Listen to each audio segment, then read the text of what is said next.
I think our learning from our domestic abuse project is relevant for external professionals and for members of the community in terms of ensuring that children are reflected and recognised as victims of domestic abuse in their own right. The government legislation has identified that children are victims, and we need to be able to address that in a way that is reflective. So we used to say a long time ago, children were witnessing to domestic abuse, and actually that's not the case. Very often a child never physically sees an incident of domestic abuse, but they experience. They grow up in a home where they feel tension, where they feel stress, where they maybe overhear conversations, where maybe their needs are not being met because of there's domestic abuse ongoing. So it's really important for us to see a bigger picture when we think about children as victims themselves in domestic abuse homes. It's great looking at a whole family approach, but the voice of the child sometimes gets forgotten. And again, it goes down to that they haven't experienced it, they've witnessed it, they've not been present, they've been at school, they've been at nursery, they've been out of the house. So I think we need to be considering the voice of the child, and we need to be looking at what work we can do to offer them that holistic one-to-one support to recover from the impacts of the trauma.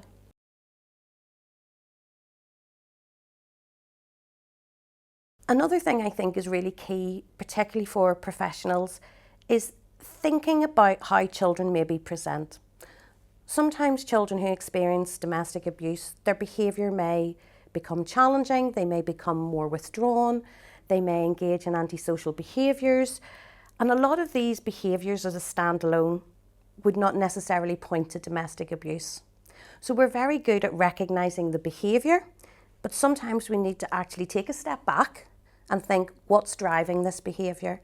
And actually explore, is there something happening in that child's home that's making them present in that manner?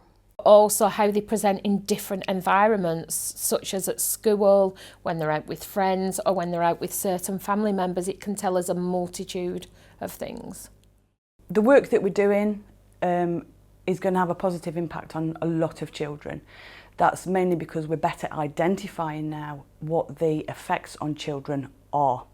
So because part of the new legislation, the Domestic Abuse Act, where children are now recognised as a victim in their own right, so they are no longer witness to, they are subjected to, and that's another part of the terminology that we're trying to really embed into our multi-agency work. It's better recognising the child's journey.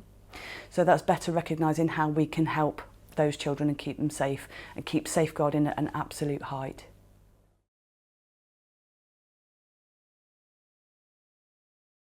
We've had so much new legislation come in over quite a short period of time.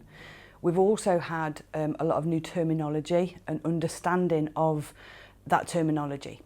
So for me, it's about spreading the awareness of the new ways to incorporate that multi-agency.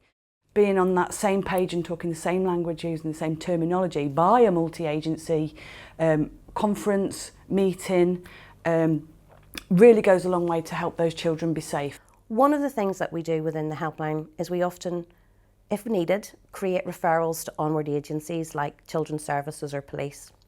So for us, we want to ensure that the risks to children are clearly identified in those risk assessments, so that agencies have got a really good starting point to work from, so they're able to identify the protective factors that's happening for that child's life, as well as the risks, and that the children are kept at the forefront and being identified as victims of domestic abuse within their own right.